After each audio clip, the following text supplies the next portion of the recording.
Mi novia nos había invitado a cenar con su familia en una de esas casas. Mateo del aire parece pesar más de lo normal.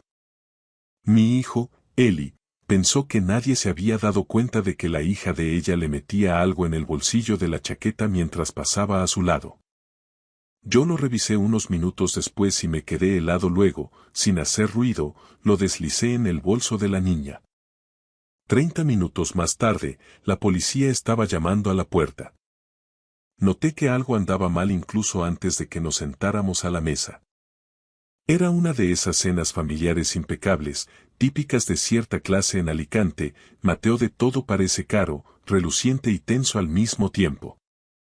Había velas en portavelas de cristal de Bohemia, servilletas de hilo dobladas como abanicos y un asado de cordero en el centro de la mesa que nadie podía tocar hasta que Sandra, la matriarca, diera la orden de empezar.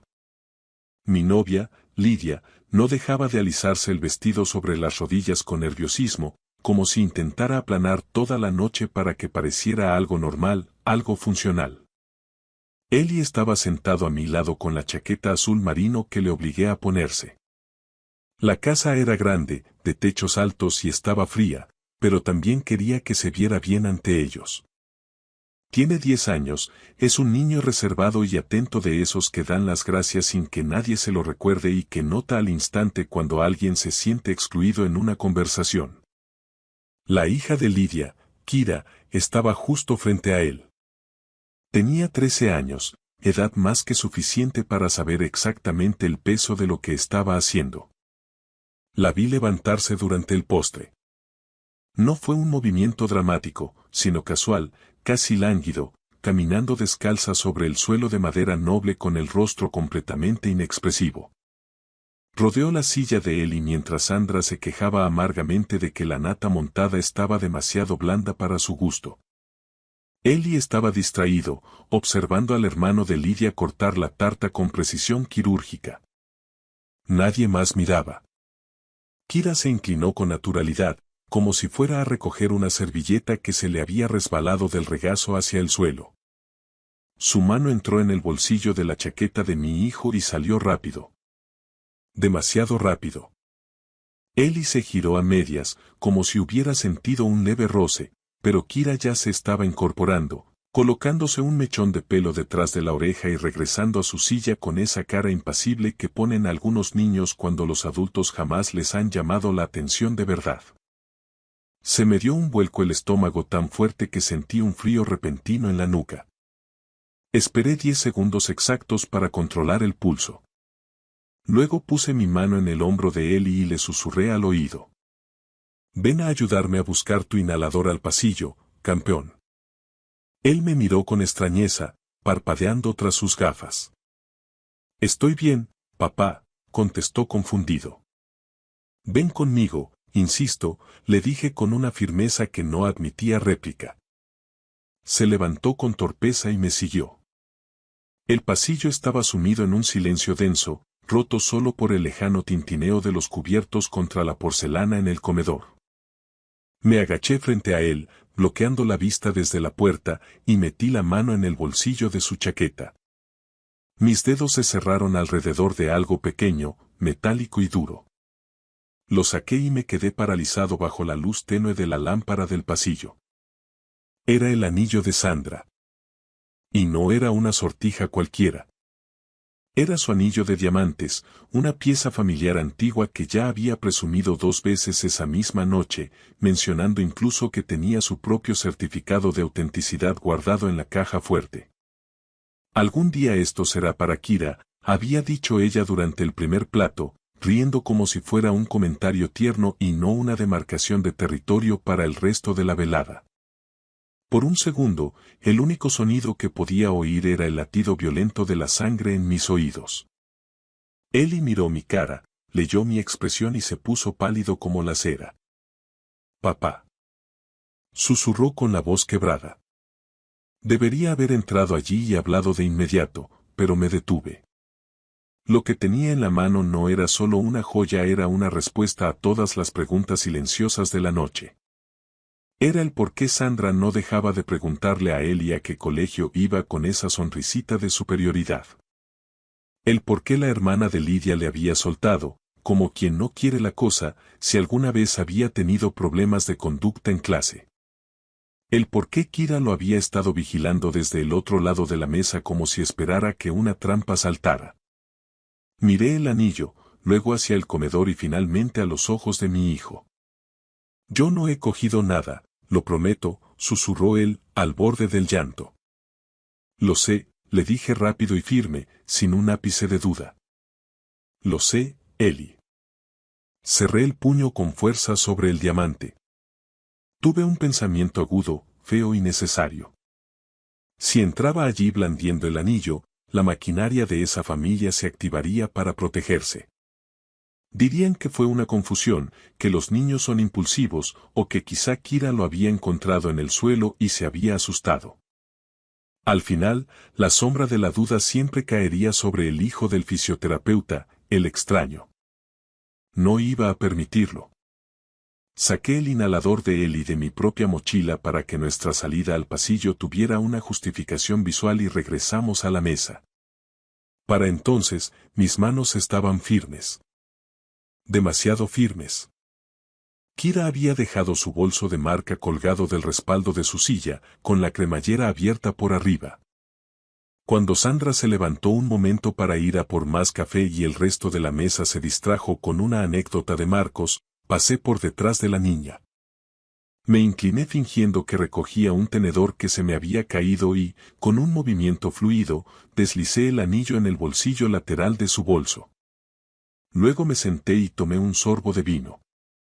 No sé si fue el acto más honesto de mi vida, está claro que no lo fue, pero sabía lo que había visto y no iba a dejar que mi hijo cargara con el estigma que esa familia le había preparado con tanta frialdad. 30 minutos después, llegó la patrulla de la Policía Nacional. Para entonces, Sandra ya había ejecutado toda su función teatral. Primero, se tocó la mano vacía con un gesto de horror fingido. Luego, revisó el baño y el salón. Después, hizo que todos nos quedáramos sentados en silencio mortal.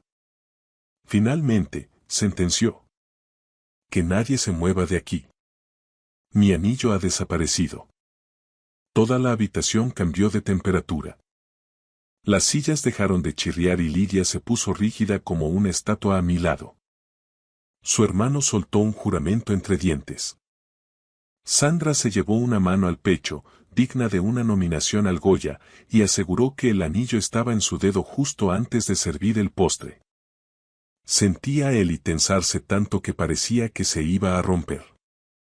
Le puse la mano en la rodilla por debajo del mantel. Todo va a salir bien, le dije en un susurro apenas audible.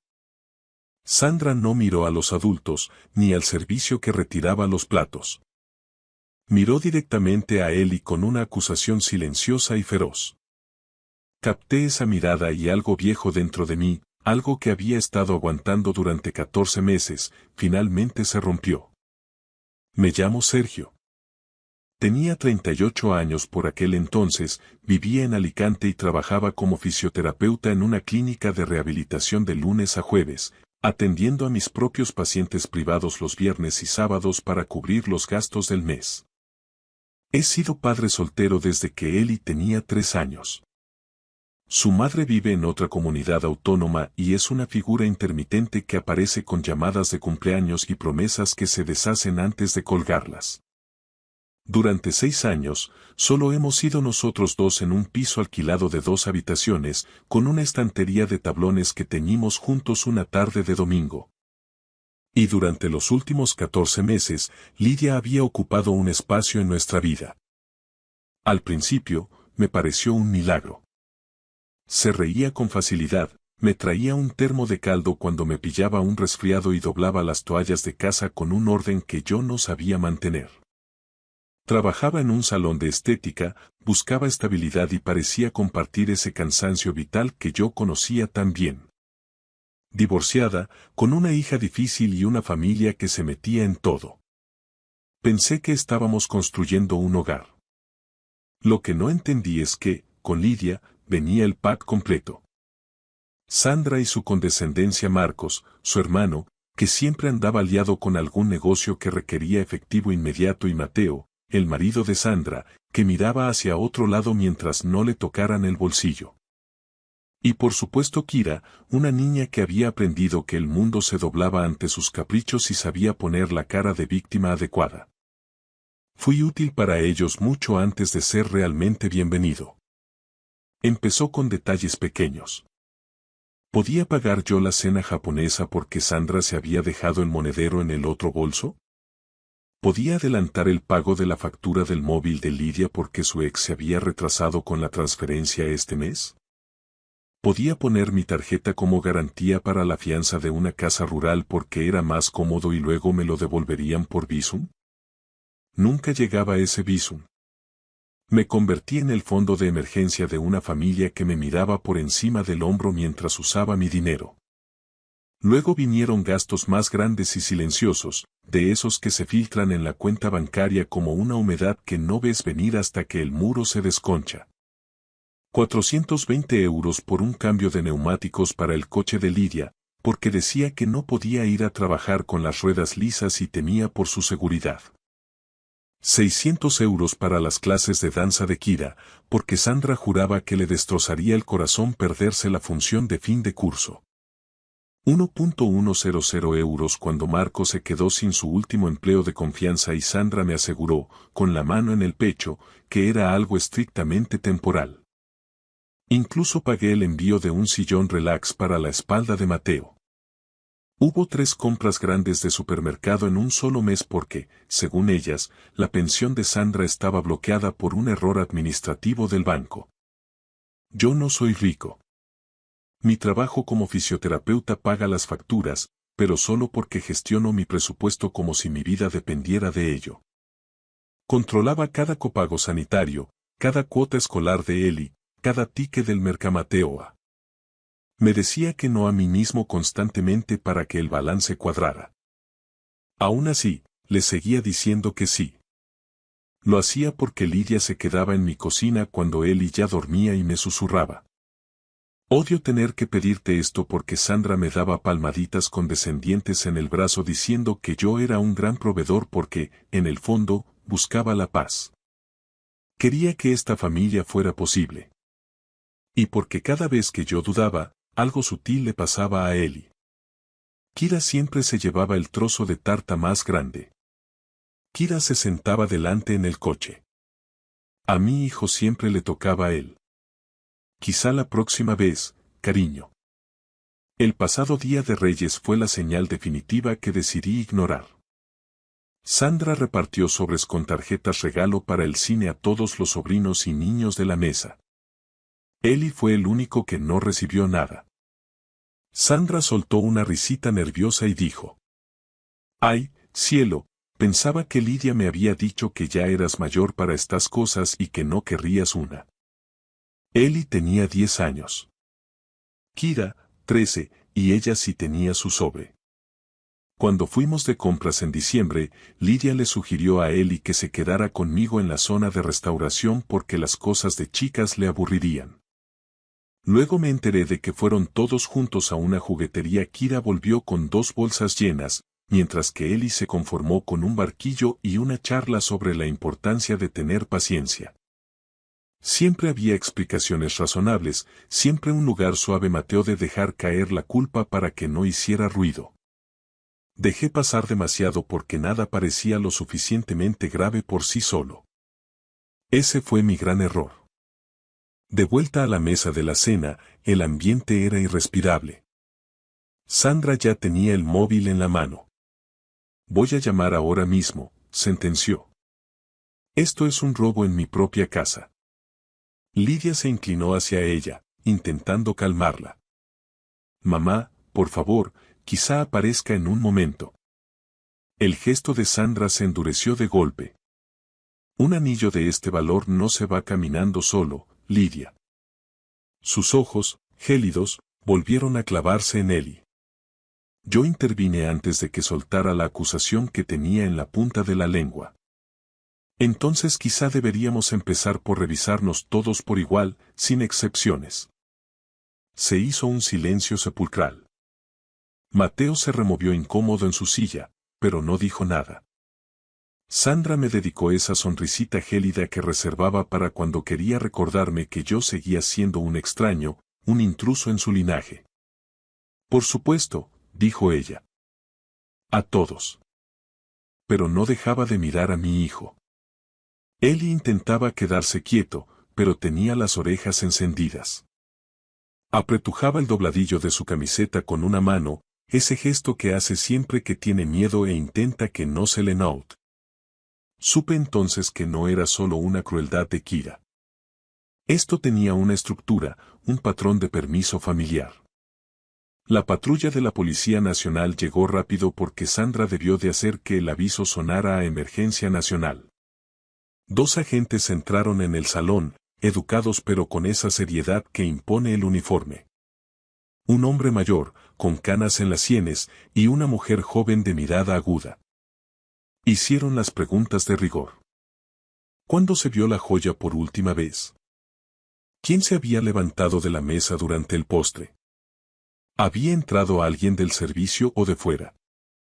¿Estaban todos dispuestos a que se hiciera una comprobación visual? Sandra dijo demasiado rápido, señalando con la barbilla. Quizá quieran empezar revisando a los niños. No pronunció la palabra niños con afecto, sino como si fueran contenedores de pruebas. La agente joven escaneó la mesa con la mirada. Hablaremos con todos, señora. No se preocupe. Yo me levanté de la silla, sintiendo una firmeza nueva en la espalda. Pueden hablar con mi hijo, pero siempre conmigo delante. Sandra suspiró con fastidio, como si yo estuviera entorpeciendo la justicia. Kira, por su parte, no apartaba la vista de su plato de postre. Los agentes le preguntaron a Eli si había visto el anillo. Él dijo que no. Su voz era baja, asustada, pero absolutamente honesta. Entonces la agente preguntó si alguien había estado cerca de él en el pasillo mientras buscábamos el inhalador. Kira habló antes de que Eli pudiera siquiera abrir la boca. Estuvo fuera bastante tiempo, soltó ella con una naturalidad aterradora. Me giré y la clavé con la mirada. Ella simplemente se encogió de hombros con desdén. Solo digo lo que he visto. La agente asintió y preguntó si a alguien le importaba que hicieran un registro rápido de bolsos y abrigos en la zona común, de forma voluntaria, para descartar sospechas. Sandra extendió las manos en un gesto de total apertura. No hizo falta decir más. El bolso de Kira fue el tercero en ser inspeccionado. Cuando la agente extrajo el anillo de diamantes del bolsillo lateral, el oxígeno pareció desaparecer de la habitación en un segundo. No hubo gritos inmediatos, solo un cambio gravitacional. Sandra soltó un sonido seco, como si le hubieran dado un puñetazo en el estómago. Mateo se levantó tan rápido que su silla volcó hacia atrás. Kira. Susurró Lidia, con la voz rota. Kira se puso blanca como el papel. Hay momentos en los que la verdad es tan pesada que no necesita ayuda para aplastar a alguien. Este era uno de ellos. La niña empezó a llorar de inmediato, pero no era un llanto de sorpresa, sino de rabia pura, la frustración de verse acorralada. Balbuceó que no sabía cómo había llegado eso allí, que alguien se lo habría puesto para fastidiarla, que nada de esto era justo. Sandra miraba de Kira a Eli, y luego a mí, intentando procesar la escena y reconstruir una mentira que le permitiera salvar la cara. La agente pidió el bolso de nuevo. Hizo preguntas calmadas pero directas. ¿Había manipulado Kira el anillo antes? ¿Quién la había visto cerca de Sandra? Nadie habló durante un segundo eterno. Entonces Juana, una prima de Lidia que apenas había abierto la boca en toda la noche, rompió el silencio. Yo vi a Kira acercarse a la silla de Eli cuando Sandra se quejaba de la nata. Todos la miraron como si fuera una traidora. Juana tragó saliva, pero mantuvo la mirada. No pensé nada malo en ese momento, pero la vi inclinarse sobre su chaqueta.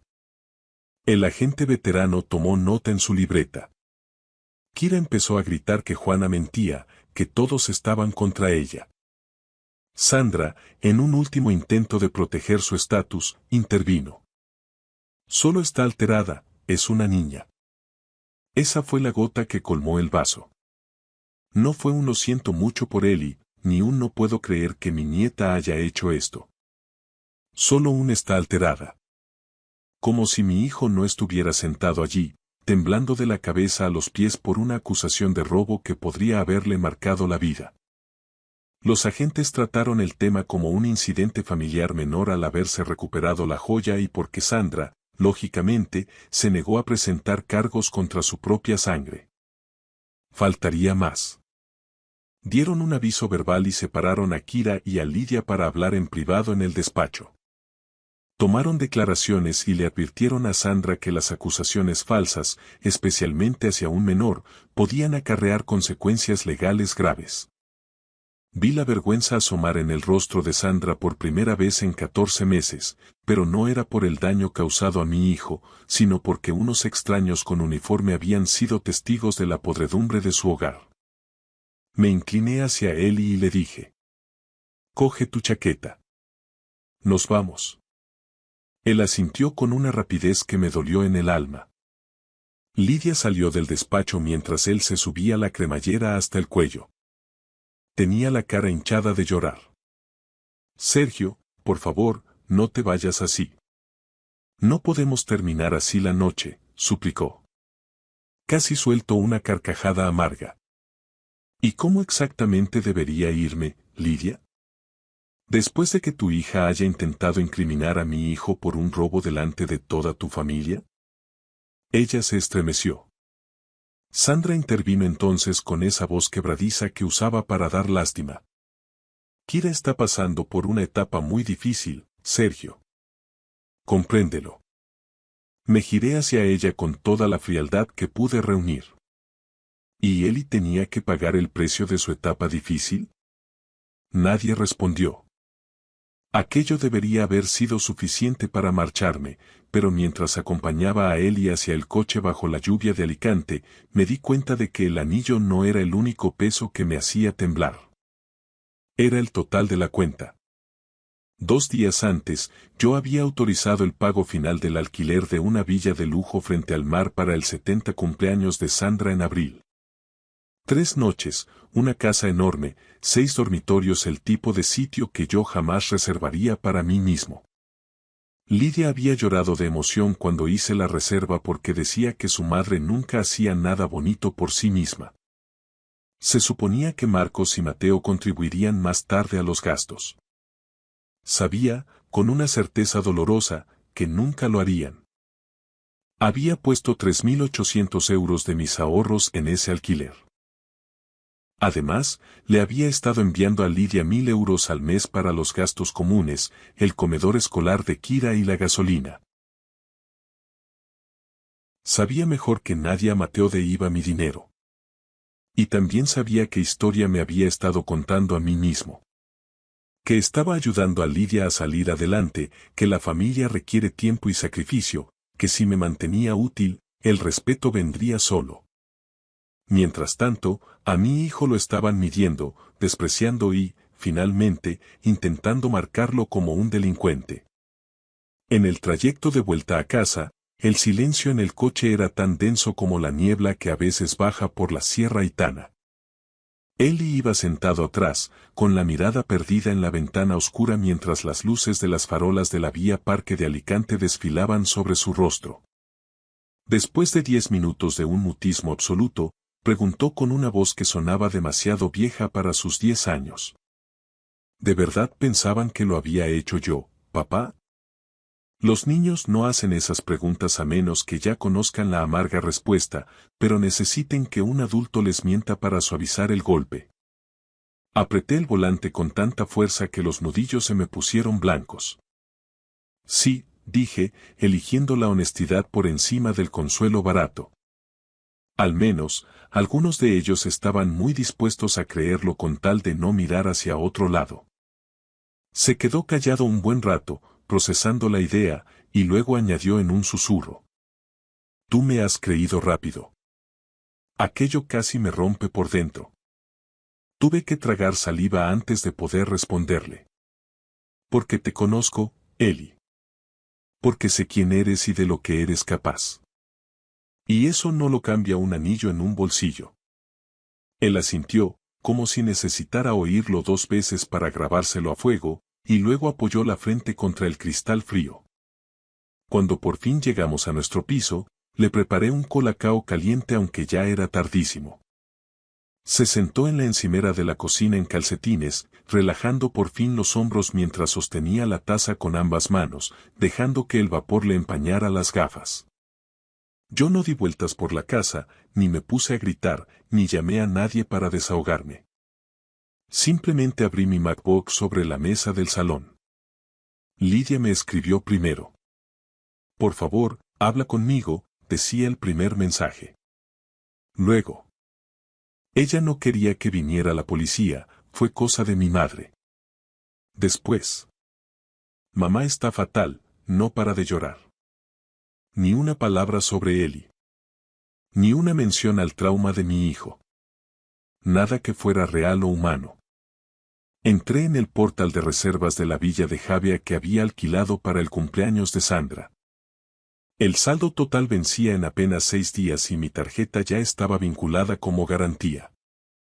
Le di a cancelar reservas sin un segundo de duda. Había una penalización por cancelación tardía, una cifra que en otro momento me habría dolido, pero que acepté con una satisfacción casi terapéutica. Luego abrí la aplicación del banco y cancelé la transferencia mensual que tenía programada para Lidia. Después, eliminé mi tarjeta del pago automático de los suministros, luz, agua e internet, de su piso, algo que yo le había configurado hacía 3 meses cuando me dijo que las cosas iban muy apretadas. Hice capturas de pantalla de cada confirmación de baja y las guardé todas en una carpeta nueva. Eso fue todo. Un movimiento limpio, quirúrgico, sin amenazas ni discursos melodramáticos. No iba a seguir financiando el estilo de vida de una familia. Mateo de mi hijo no estaba a salvo. La mañana siguiente empezó con un bombardeo de 14 llamadas perdidas. Lidia, Sandra, Marcos y Lidia otra vez. Luego un número desconocido que sospeché que era Mateo. Me duché con calma, le preparé el almuerzo a Eli, lo acompañé al colegio con un beso en la frente y me fui a la clínica. Pasé la mañana aplicando un masaje descontracturante a un capataz de obra que tenía los trapecios duros como el hormigón, pensando de forma práctica que, a partir de ese día, ya no iba a ser la válvula de escape económica de nadie. Durante el descanso para el almuerzo, finalmente revisé los mensajes de voz. El de Sandra era el primero de la lista. Sergio, esto ha sido un malentendido terrible y lo de cancelar la casa del cumpleaños es una crueldad. Una verdadera crueldad hacia una abuela, decía con su tono de mártir profesional. El mensaje de Marcos fue más directo y barriobajero. Nos has jodido a todos, tío. Eso no se hace. El de Mateo solo decía. Devuélveme la llamada ahora mismo. Teníamos planes para ese fin de semana. Lidia, por su parte, me mandó párrafos enteros por WhatsApp. Que si Kira estaba avergonzada, que si la policía la había dejado aterrorizada, que si su madre se sentía humillada ante los vecinos. ¿Cómo podía ser tan frío de cancelar el viaje sin hablarlo? ¿Cómo podía cortarle el dinero de los gastos comunes por una mala noche? Esa última frase me dolió como una pedrada en el pecho. Respondí una sola vez, de forma tajante. No voy a financiar a una familia que permite que mi hijo sea el blanco de sus frustraciones. Se acabaron las transferencias. El viaje está cancelado definitivamente. No volváis a contactar con Eli. Luego puse el teléfono boca abajo y volví a mis pacientes. Esa tarde, al salir de trabajar, Lidia me estaba esperando fuera de mi edificio. Esta vez no traía su máscara de vulnerabilidad ni estaba llorando, estaba furiosa, con la cara roja y los brazos cruzados. Nos estás castigando a todos por una rabieta, soltó nada más verme bajar del coche. Eli se había quedado en casa de mi amigo Nacho, en el piso de arriba, así que me aseguré de mantener la voz en un tono bajo y calmado. No, Lidia. Simplemente estoy dejando de permitir que me uséis como un cajero automático sin respeto. Ella soltó una risa seca, cargada de veneno. ¿Usado? ¿Después de todo lo que he compartido contigo? ¿De todo lo que te he dado? La miré durante un largo segundo porque ahí residía la clave de todo. No había disculpas sinceras, ni rastro de dolor por lo que Eli había pasado. Solo veía el colapso de su suministro de fondos. Pagué tu factura del móvil 6 veces, le recordé con voz plana. Cubrí tu alquiler en 2 ocasiones. Pagué las clases de danza de una niña que nunca trató a mi hijo como a un igual. Le reservé a tu madre un fin de semana de lujo que ninguno de vosotros se podía permitir. Y cuando tu hija intentó incriminar a Eli, tu única preocupación fue que tu madre estaba disgustada. Su expresión cambió, pero solo un poco, volviéndose más defensiva. Kira sigue siendo una niña, Sergio. No sabe lo que hace. Mi hijo también es un niño, repliqué. Y él sí sabe lo que es la decencia. Eso pareció calar, aunque no lo suficiente para provocar un cambio real. Ella se apretó los brazos contra el pecho. Estás siendo un dramático. No, le dije mientras sacaba las llaves del portal. Es que me habéis salido muy caro y ya he terminado con esto. Ella me miró fijamente, supongo que esperando más ruido, una ira a la que pudiera responder o algo sucio que pudiera luego contar a su manera para quedar como la víctima. No le di nada. Puedes recoger tus cosas el sábado, añadí. Se las dejaré a Nacho en el rellano. Luego subí las escaleras sin mirar atrás. El conflicto se arrastró de forma sibilina durante 2 semanas más. Sandra envió una tarjeta de permateo llena de citas religiosas, pero sin una sola disculpa explícita por la falsa acusación. Marcos me escribió diciendo que ya había pedido los días libres en el taller para lo de la playa y que le debía el dinero. Mateo dejó un mensaje diciendo que los hombres de verdad no abanmatean a la familia cuando hay problemas. Lidia cambiaba de táctica cada 2 días. Pasaba de estar enfadada a ser dulce, de la culpa a la nostalgia, y de vuelta a la furia. En un momento dado, escribió. Estás dejando que un error borre todo un año de relación. Le respondí con mi último mensaje. No, Lidia. Finalmente estoy dejando que todo un año explique por qué ocurrió ese error. Después de eso, lo que es su número. Juana, la prima que había hablado durante la cena, se puso en contacto conmigo por separado. También lo hizo la tía de Lidia, Elena. Ambas me confesaron versiones de lo mismo. Aquello se venía gestando desde hacía tiempo. Kira tenía unos celos patológicos de la atención que Lidia le prestaba a Eli cuando yo estaba cerca. Sandra alimentaba ese fuego tratando a mi hijo como si fuera una visita temporal y molesta. Lidia lo suavizaba todo porque le aterraba el conflicto y prefería mi dinero a la verdad.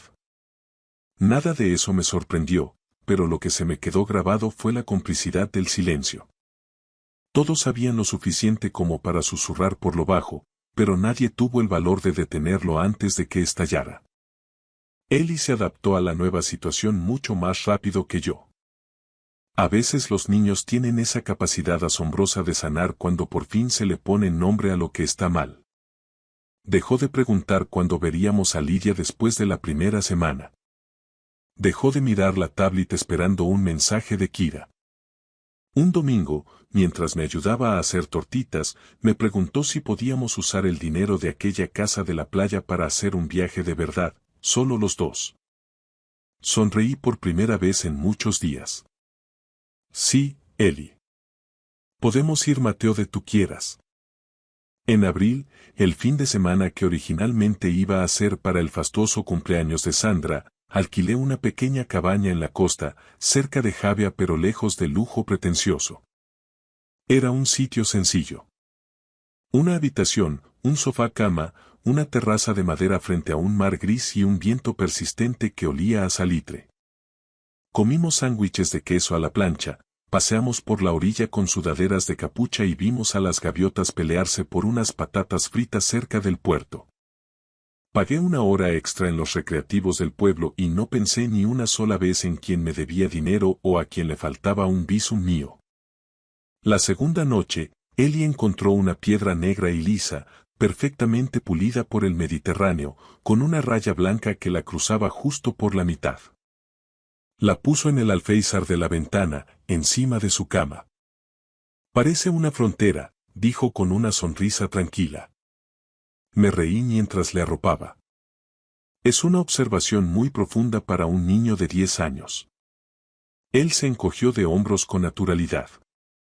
Es que últimamente has estado diciendo mucho la palabra límites, papá. Razón no le faltaba. Cuando volvimos a Alicante, puse esa piedra en un plato pequeño junto a la puerta, Mateo dejó las llaves. No porque necesitara un símbolo mágico, sino porque a veces ayuda a ver físicamente lo que ha cambiado. Lidia lo intentó una última vez en mayo, mediante un correo electrónico.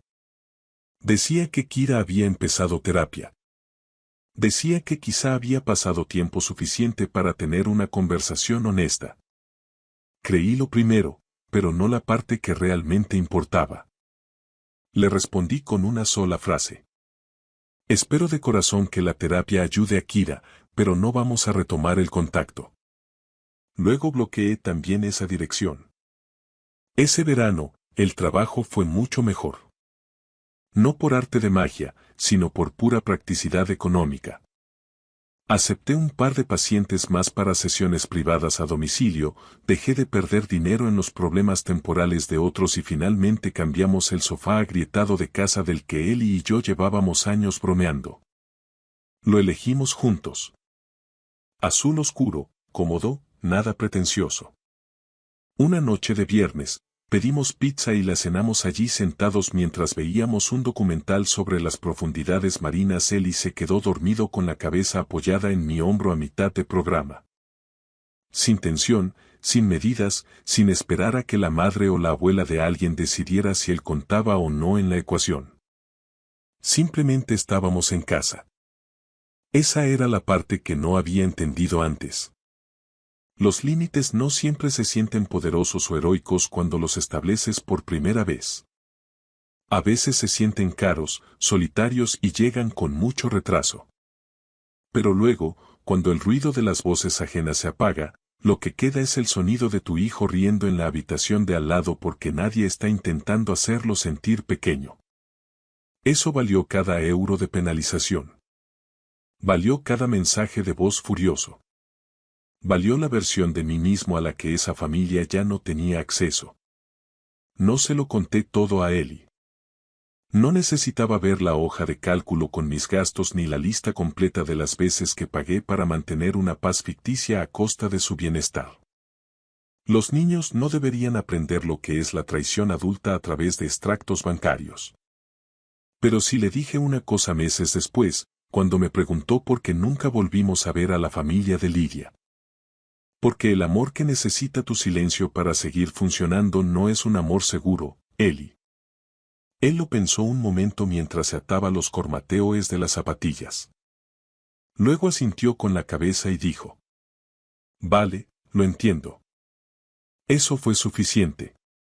Cuanto más mayor me hago, menos creo que la familia se demuestre con invitaciones caras o con lo convincente que sonría la gente durante el postre de una cena de compromiso. Creo en ella por quien protege al niño que está callado cuando el ambiente en la sala se vuelve tóxico, por quien habla primero, quien presta atención y quien se niega en rotundo a permitir que la vergüenza caiga sobre los hombros equivocados. Aquella noche en la mesa, esperaban que mi hijo cargara con lo que una niña consentida le había metido en el bolsillo.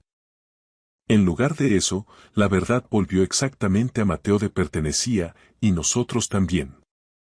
Gracias por escuchar la historia hasta el final. Dale like y deja un comentario.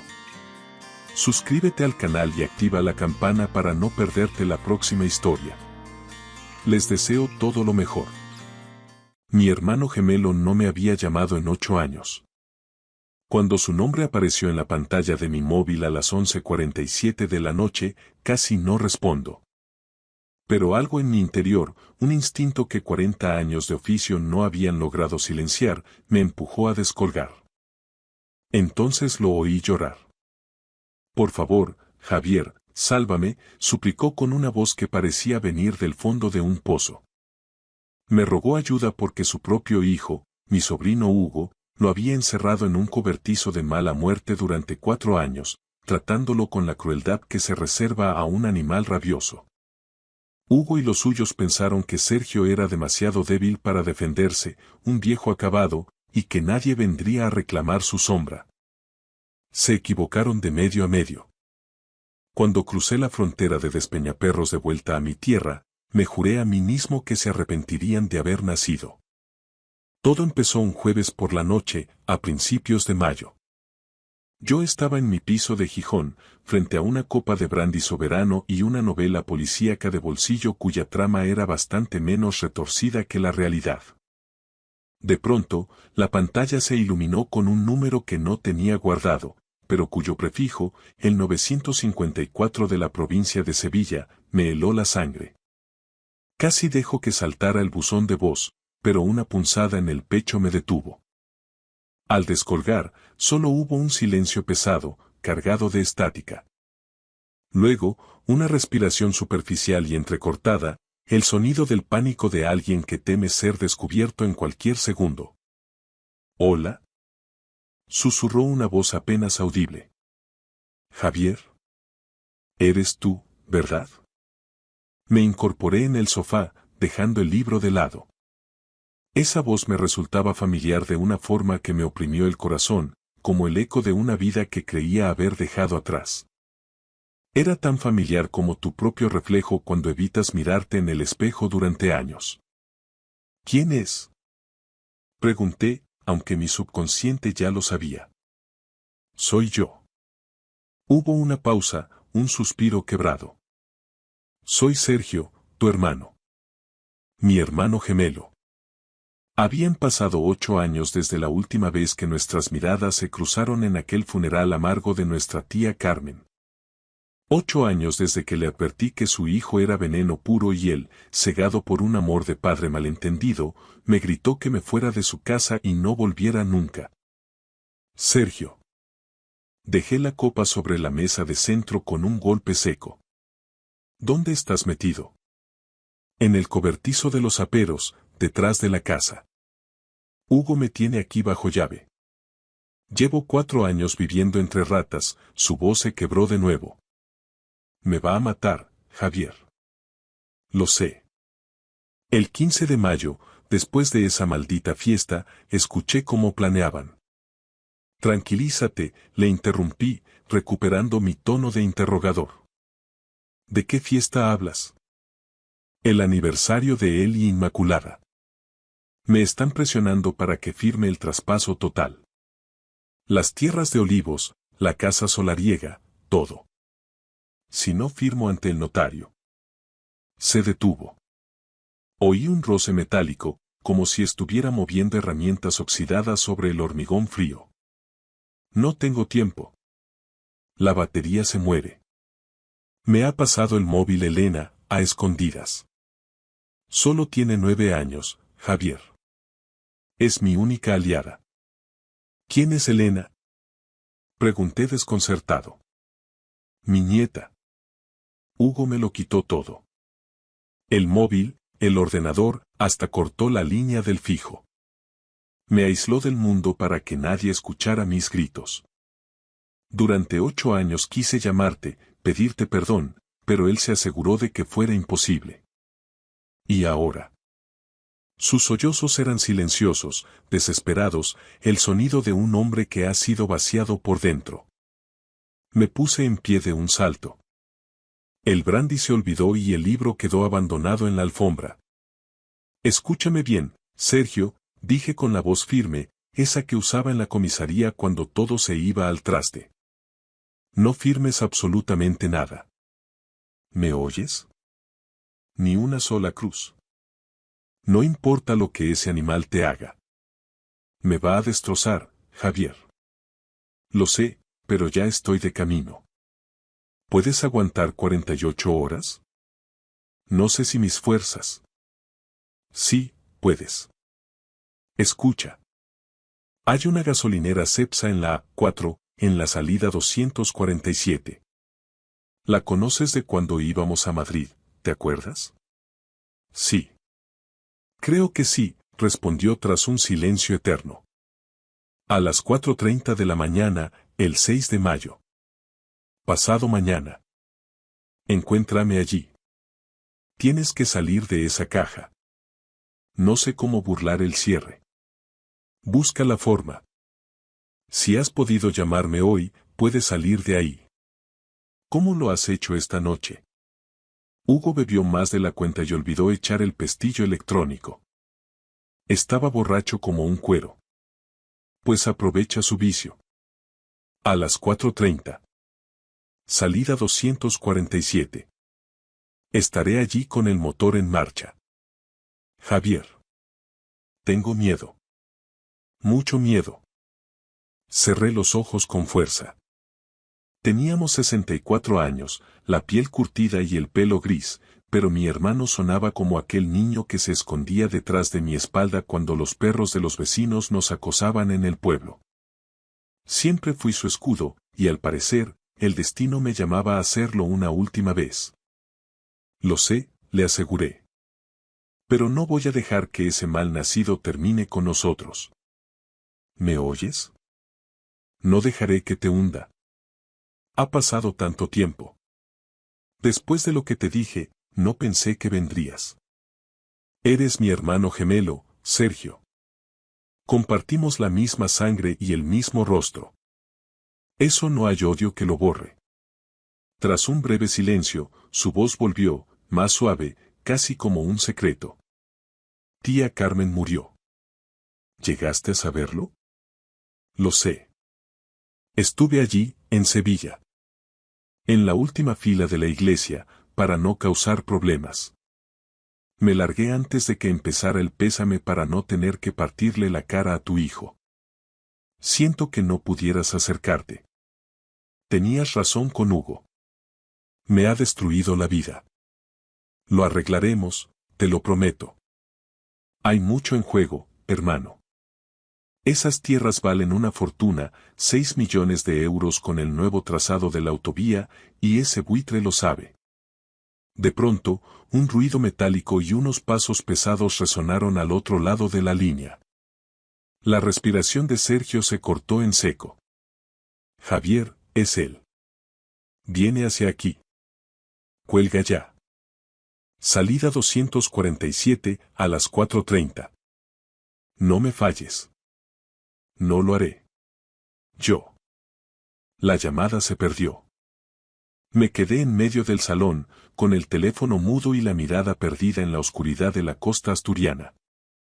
Fuera, el Cantábrico golpeaba con fuerza contra el muro del paseo, un rugido que acompañaba el temblor de mis manos. 8 años de silencio rotos por un grito de socorro. 8 años desde que me alejé porque me dolía ver cómo se cavaba su propia fosa. 8 años desde que le advertí que Hugo era un sociópata en potencia. Y ahora, el muy canalla lo tenía viviendo como un perro en su propia finca. Lo había aislado de tal forma que solo la valentía de una niña de 9 años había permitido abrir una grieta en su prisión. Miré el reloj de pared. Las 11:51. Tenía poco más de 24 horas para cruzar España de punta a punta, casi 800 kilómetros de asfalto hasta el corazón de Andalucía. Si no paraba ni para mear, llegaría a tiempo. Entré en el dormitorio y saqué del fondo del armario la bolsa de deporte táctica que esperaba allí como un animal dormido. 40 años de placa y servicios privados me habían enseñado que la jubilación es solo una palabra para los que no tienen enemigos. Yo no había terminado mi trabajo. Abrí la cremallera. Allí estaba mi equipo de jubilado. Una cámara de botón de alta resolución, una grabadora digital, un estuche de ganzúas que nunca me falló, varias memorias USB y mi vieja reglamentaria, aceitada y lista para el combate. También un sobre con 10.000 euros en metálico. En este país, el dinero en efectivo abre más puertas que las órdenes judiciales. Rescaté una carpeta con documentos viejos y nuestras partidas de nacimiento. Sergio y Javier Muñoz, nacidos en Sevilla en 1961 con solo 11 minutos de diferencia. Observé una foto amarillenta de cuando teníamos 7 años. Éramos calcos exactos, salvo por la pequeña cicatriz en mi ceja izquierda, recuerdo de una pedrada en el recreo. Sergio ponía la paz, yo ponía los puños. Ese era nuestro pacto de sangre. A las 11:58 ya estaba en el garaje. Antes de arrancar, recordé las últimas palabras de mi hermano. Tenías razón. Ya no importaba quién tenía la razón. Él me había llamado y yo ya estaba rugiendo por la carretera hacia el sur. La ruta de la Plata me esperaba, oscura y eterna. Sacaría a Sergio de ese infierno y, después, le daría a Hugo la lección que su padre nunca se atrevió a darle. Conducir por la 66, la mítica autovía de la Ruta de la Plata, es como atravesar un túnel de asfalto que no conduce a ninguna parte. El paisaje extremeño, con sus dehesas de encinas que parecen centinelas mudos, pasaba como una mancha negra a los lados de mi Land Rover. Tenía por delante cientos de kilómetros para rumiar mis demonios, y ninguno era precisamente una compañía grata. Sergio y yo siempre fuimos las dos caras de una misma moneda de peseta, destinadas a no mirarse nunca. Él era el alma sensible, el bueno que se quedó en el pueblo, entre el polvo de los caminos y el aroma del aceite, para cuidar de los olivos de la familia y de nuestra madre hasta que la tierra se la tragó. Yo era el verso suelto, el que no encajaba en la vida lenta del sur. Me largué a la Academia de Policía en Ávila, con el uniforme planchado y el hambre de asfalto, y terminé montando mi propia agencia de investigación en Gijón, entre la lluvia y el salitre. Nos distanciamos definitivamente cuando su mujer falleció. Sergio, roto por el luto, se volcó en Hugo, su único hijo, con una devoción ciega que rozaba lo patológico. Hugo siempre fue un bicho malo, un manipulador de manual que ya desde crío sabía cómo retorcer la voluntad ajena. De adolescente, ya le rateaba billetes de la cartera a su abuela mientras le daba un beso en la mejilla. Al cumplir los 20, con esa labia de comercial de feria, convenció a Sergio para malvender una parte de las mejores tierras y montar un negocio de exportación de aceite que se hundió en 6 meses, dejando un rastro de deudas y mentiras. Yo se lo advertí por activa y por pasiva. Sergio, ese chaval no tiene escrúpulos. Es un sociópata de libro y te va a dejar en la calle. Mi hermano me echó de su casa de malas maneras. Dijo que mi trabajo me había vuelto un amargado, que veía criminales debajo de cada piedra y que Hugo solo necesitaba una oportunidad.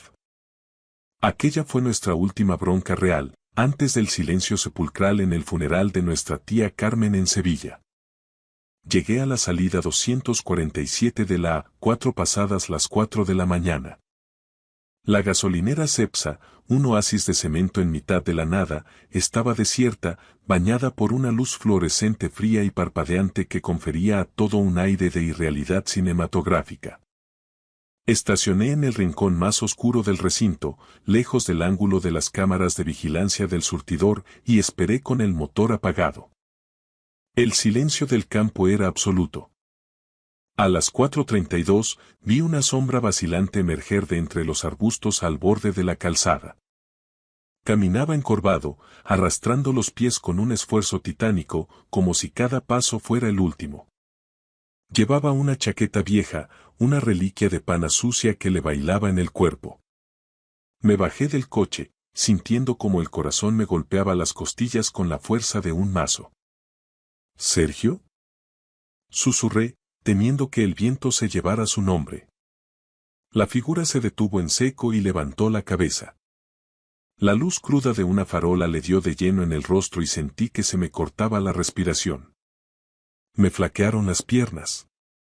Mi hermano gemelo, El hombre que recordaba robusto, de manos fuertes y risa fácil, era un espectro. Un esqueleto forrado de piel cetrina.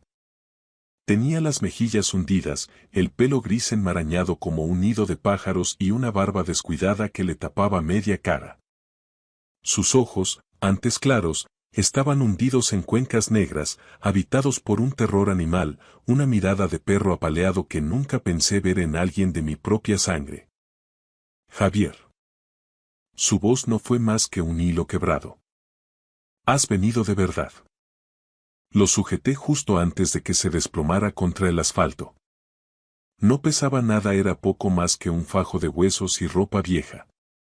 Lo ayudé a subir al asiento del copiloto y puse la calefacción al máximo, a pesar de que la noche andaluza era suave. Temblaba como si estuviera en mitad de una ventisca en el Pajares. Tranquilo, Sergio. Ya se ha acabado. ¿Estás conmigo?, le dije, pasándole con cuidado una botella de agua y un bocadillo de jamón que había comprado por el camino. Bebió el agua con una avidez angustiante, como si el líquido fuera un milagro. Luego, entre bocado y bocado, empezó a soltar una historia que me revolvió las entrañas. Hugo y su mujer, Inmaculada, esa mosquita muerta que resultó ser un hacha, lo habían confinado en el antiguo almacén de herramientas, un cobertizo de chapa que era un horno en verano y una nevera en invierno. Lo alimentaban con sobras, una vez al día, como si fuera ganado. Lo obligaban a hacer sus necesidades en un cubo de plástico. Le repetían a diario que nadie lo buscaba, que yo lo despreciaba por nuestra última pelea y que en el pueblo todos creían que se había retirado a una residencia de lujo en la Costa del Sol. Querían las tierras, Javier, balbuceó Sergio, con los dientes castañando contra el cuello de la botella. El nuevo Plan General de Ordenación Urbana. Van a recalificar la zona por la autovía y eso vale millones de euros. Hugo falsificó un poder notarial, el muy imbécil, pero en la sucursal de la Caja de Ahorros empezaron a olerse la tostada. Ahora necesitan que el dueño legítimo, que soy yo, aparezca en persona el día 15 para estampar la firma definitiva. ¿Y Inmaculada?, pregunté, apretando el volante con una rabia que me hacía doler los nudillos. Ella es el cerebro, Javier. Es la que le susurra al oído. Dice que soy un estorbo, una boca innecesaria, que mi tiempo ya pasó. Miré a mi hermano de reojo. Éramos idénticos, o lo habíamos sido hasta que la crueldad de su hijo lo desfiguró. Pero bajo la mugre y el hambre, la estructura ósea era la misma. Con un buen corte de pelo, un afeitado a conciencia y algo de maquillaje profesional para disimular el rastro de la cautividad, nadie en el pueblo, y mucho menos un notario que apenas lo veía de Pascuas a Ramos, notaría el cambiazo. Especialmente si ese Sergio parecía haber recobrado de golpe la energía. Escúchame bien, hermano, le dije con un tono gélido. No vamos a ir a la Guardia Civil. Todavía no. Él me miró con un pánico renovado en las pupilas. ¿Por qué? Me van a matar si vuelvo, Javier. Me matarán. Si vamos ahora con esta facha, Hugo alegará que estás senil, que te desorientas y que te cuidan como pueden. Con los contactos que tiene en el ayuntamiento y en la hermandad, se irá de rositas o le caerá una pena de risa. No. Quiero que sientan el mismo miedo que tú has pasado. Quiero que lo pierdan todo, hasta la última peseta. ¿Qué tienes pensado hacer? Vamos a intercambiarnos los papeles. Tú vas a subirte a mi coche y te vas a mi piso de Gijón. Allí tienes comida, ropa limpia y el mar para limpiar los pulmones. Estarás seguro. Yo, mientras tanto, ocuparé tu lugar. Yo seré el hombre encerrado en el cobertizo. Y cuando llegue el día de la firma, les daré la sorpresa de su vida. Sergio me miró con la boca abierta, incapaz de procesar la locura que le proponía.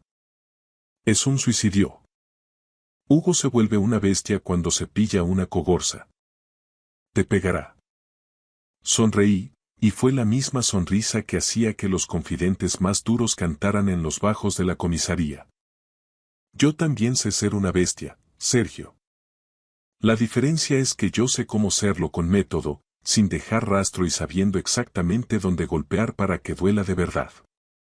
Esa misma mañana, en una habitación de un hostal de carretera de mala muerte cerca de Mérida, procedí a la transformación. Le corté el pelo a Sergio siguiendo mi estilo, le afeité la barba con cuidado de no cortarle su piel de papel y le entregué mi ropa, mi cartera y las llaves del Land Rover. Le dibujé un mapa mental de cómo llegar a mi casa en el norte. No salgas bajo ningún concepto. No cojas el teléfono. No existes hasta que yo te llame, le advertí con severidad.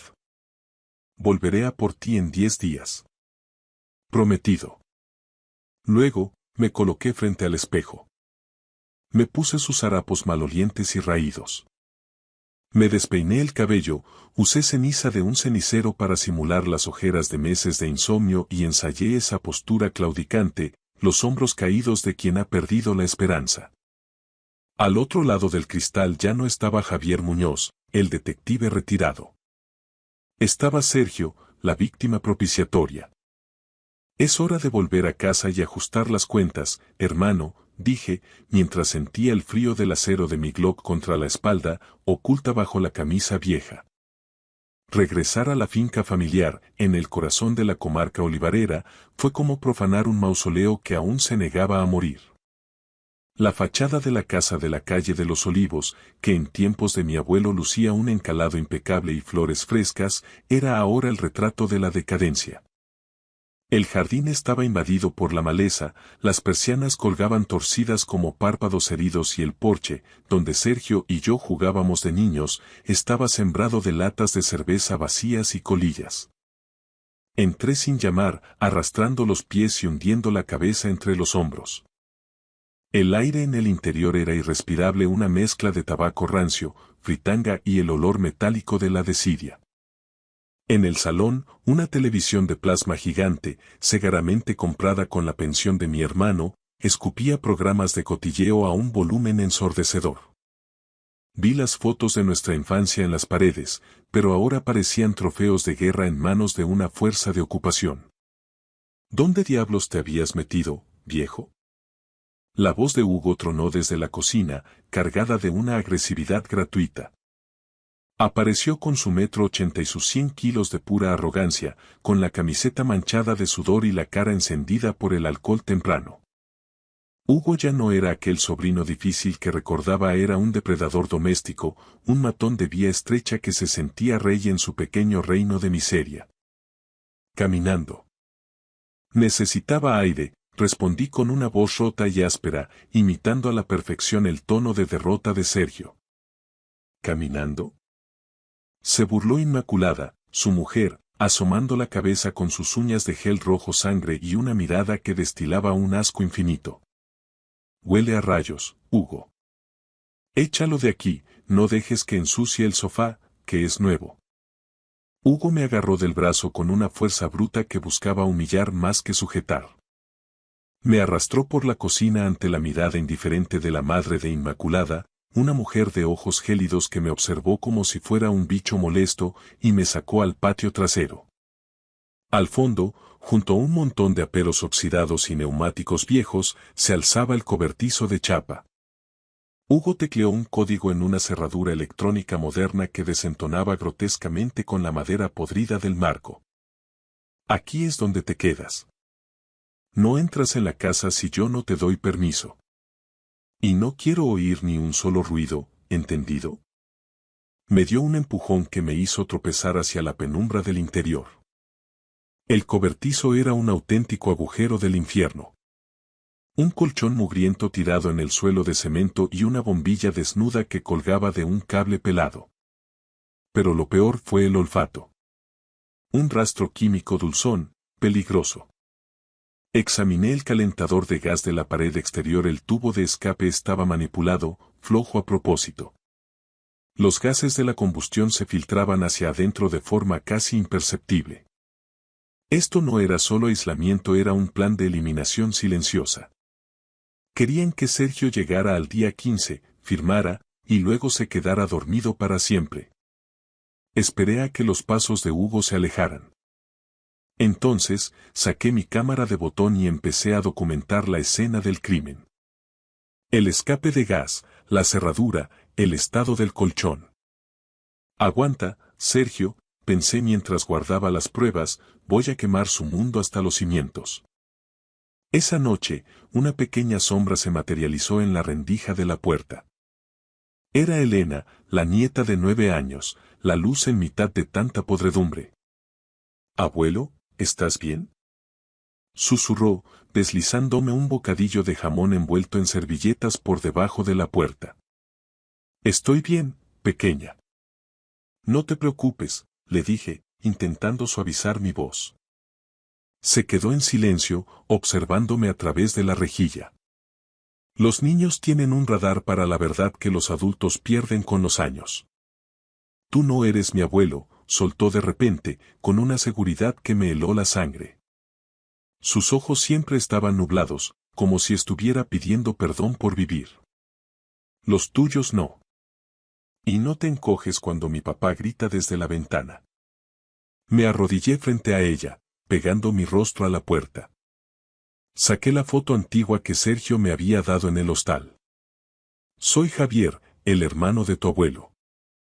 He venido desde muy lejos para sacarlo de esta caja, pero necesito que seas la niña más valiente del mundo y guardes el secreto unos días más. ¿Puedes hacerlo por él?». Ella asintió con una determinación impropia de su edad, una chispa de rebeldía heredada. «Sí. Porque lo vas a castigar, ¿verdad? A él y a mamá». «Con mi vida, Elena. Te lo juro por mi vida». Los días siguientes fueron una prueba de paciencia.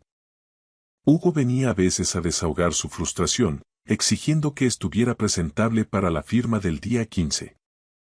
6 millones de euros, viejo. Una fortuna.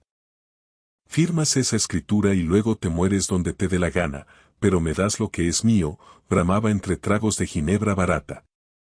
Lo que él no sospechaba era que cada una de sus amenazas, cada detalle de cómo había falsificado los poderes y cómo planeaba repartirse el botín con Inmaculada, estaba siendo captado por mis micrófonos ocultos y enviado, vía satélite, a un antiguo contacto de confianza en la comandancia de la Guardia Civil.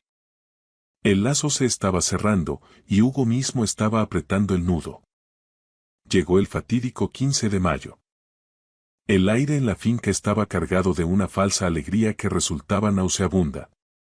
Hugo, con una prepotencia renovada, había montado una carpa blanca de dimensiones desproporcionadas en el jardín, rodeada de un servicio de comida impecable y botellas de vino de reserva.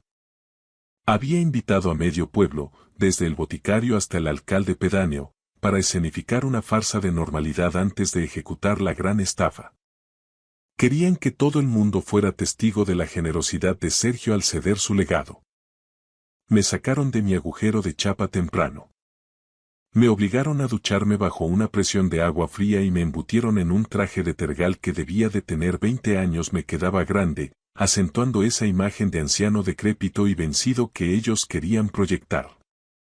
Inmaculada incluso se tomó la molestia de peinarme con una violencia mal disimulada.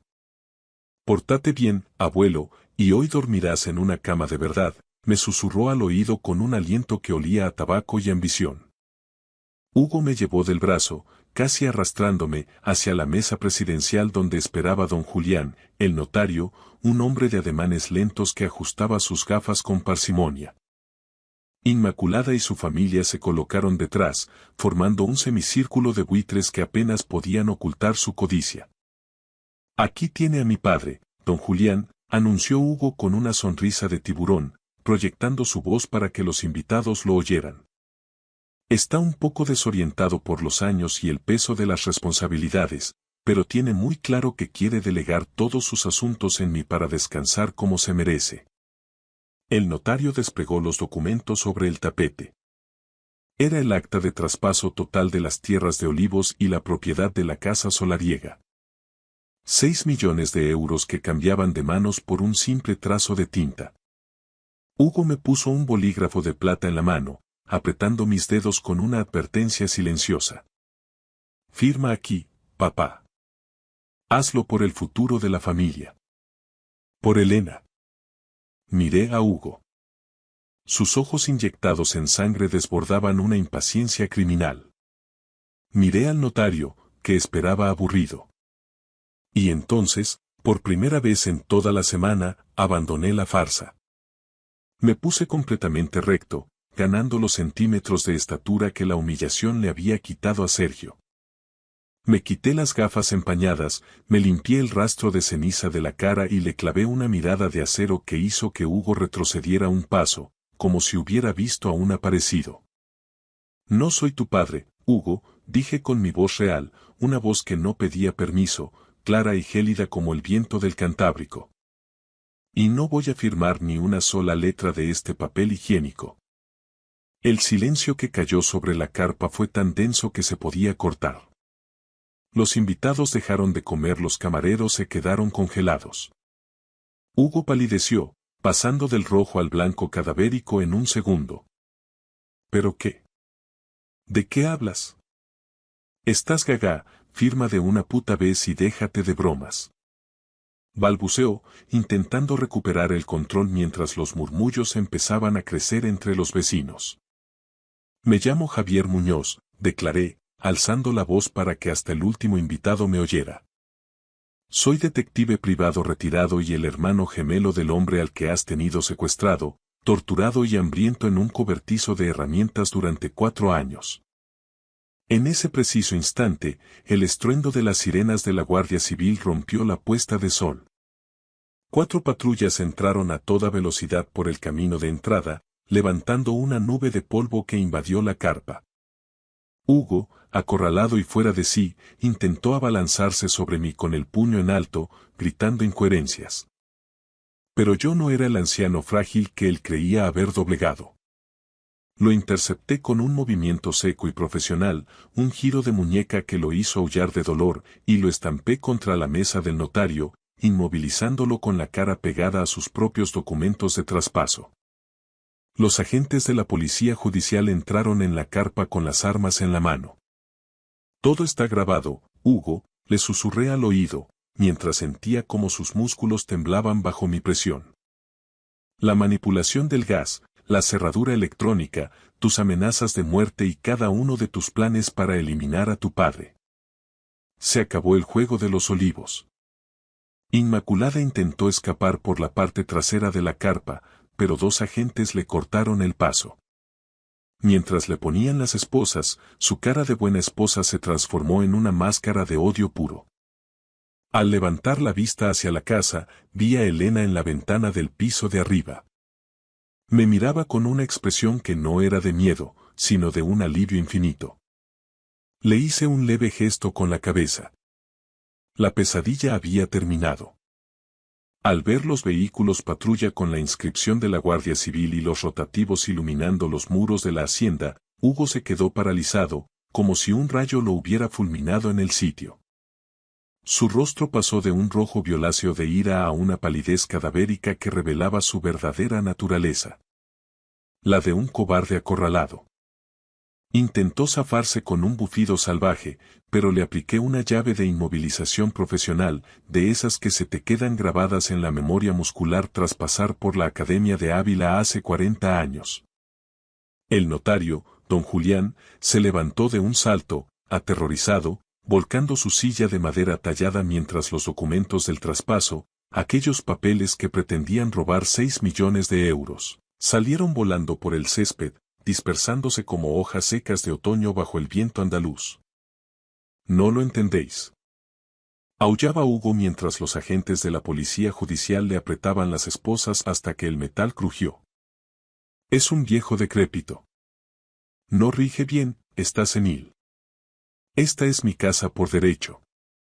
Es mi tierra y mi herencia. Ya no, Hugo, sentencié, hincando la rodilla en su espalda para que sintiera el peso de su propia infamia mientras lo miraba directamente a las pupilas. Esta es la tierra de tu padre, el hombre al que enterraste en vida. Y te aseguro que él está mucho más cuerdo y tiene mucha más dignidad de la que tú tendrás en 100 vidas. Inmaculada, viendo que el barco se hundía, intentó escabullirse hacia la entrada trasera de la casa con paso felino, pero una joven agente de la Benemérita le cortó el paso con una autoridad gélida. Señora, usted también tendrá que acompañarnos a la comandancia, le soltó la agente mientras le sujetaba los brazos. Tenemos grabaciones muy nítidas de sus conversaciones sobre cómo acelerar el deceso de su suegro manipulando el calentador de gas. Eso en el Código Penal se llama tentativa de homicidio. La madre de Inmaculada, esa cómplice silenciosa que siempre miraba hacia otro lado, empezó a lamentarse a gritos, invocando a los santos y fingiendo una inocencia angelical. Pero yo sabía que mis micrófonos ocultos, instalados estratégicamente, habían registrado veneno suficiente para enviar a toda esa estirpe de buitres a la cárcel de Sevilla y por una temporada muy larga. Maltrato a personas mayores, detención ilegal, fraude documental y tentativa de homicidio. En la España de hoy, la Guardia Civil no regala palmaditas en la espalda por semejantes atrocidades. Cuando el estrépito de las detenciones se alejó, me acerqué a Elena. La pequeña estaba de pie bajo la sombra de un olivo centenario, abrazando con fuerza a una muñeca vieja. En sus ojos, tan parecidos a los nuestros, no había rastro de lágrimas, solo se leía un alivio infinito, la paz de quien recupera el aire tras una asfixia prolongada. ¿Ahora volverá mi abuelo de verdad?, preguntó con un hilo de voz. Sí, pequeña. Muy pronto. Y esta vez, nadie volverá a ponerle un candado a su vida. 3 días después, cumplí mi promesa y traje a Sergio de vuelta a su hogar. En esos 10 días de exilio en el norte, la metamorfosis había sido casi milagrosa. La comida de verdad, el aire puro y salitroso de Cantabria, y sobre todo, la certeza de que las rejas de chapa habían desaparecido, obraron milagros en su espíritu. Entró en sus dominios caminando erguido, no como un prisionero que regresa al lugar de su suplicio, sino como el legítimo dueño de cada palmo de tierra. Aquel atardecer, nos sentamos juntos en el porche, contemplando los olivares que ahora le pertenecían solo a él y a su nieta. Sergio dio un sorbo a su café, el primero que disfrutaba con verdadera calma en 4 años. ¿Sabes, Javier?, dijo, mirando el horizonte donde el sol teñía de oro los olivos, llegué a pensar que mis huesos se pudrirían en esa caja de hierro. Pensé que nuestro apellido, Muñoz, se extinguiría cubierto de esa deshonra. El apellido no es solo una cuestión de sangre o de heredar una finca, Sergio. El apellido son los actos, la lealtad y el coraje para decir basta. Tú sobreviviste a un infierno. Yo solo vine a recordarle al mundo quiénes somos los Muñoz. Sergio tomó la decisión inteligente de vender la mayor parte de las tierras para el proyecto de la autovía, asegurando su futuro y el de Elena para 3 generaciones. Se quedó con la casa familiar y un pequeño olivar de producción artesanal, lo justo para mantenerse activo y en paz. En cuanto a Hugo y Inmaculada, les espera un calvario legal en los juzgados de Sevilla. Me encargué personalmente de aportar pruebas tan sólidas que ni el abogado más caro de Andalucía podrá sacarlos bajo fianza. Me despedí de mi hermano para regresar a mi retiro en Gijón, con el rugido del Cantábrico esperándome. Me fui con la mochila ligera y la conciencia tranquila. La deuda de 8 años de silencio estaba saldada con creces. Aquella llamada a las 11:47 de la noche no solo salvó la vida de Sergio, también salvó la mía, arrancándome del letargo de una jubilación sin propósito. Esta no es la historia de un héroe de película. Es una advertencia sobre la realidad. El orgullo y la distancia son lujos que no podemos permitirnos. Si sientes que alguien de tu sangre está en peligro, no esperes a que el tiempo lo cure todo, porque el tiempo a veces solo sirve para cavar fosas más profundas. No confíes en que las cosas se arreglarán por arte de magia. Actúa. Levanta el teléfono. Cruza el país si es necesario. Una sola llamada puede cambiar el destino de una familia entera. Yo lo sé de sobra, y ahora, mi hermano también. Gracias por escuchar mi historia hasta el final. Si resonó contigo, dale like, escribe en los comentarios qué fue lo que más te tocó y no olvides decir de dónde eres. Suscríbete al canal, vienen muchas más historias.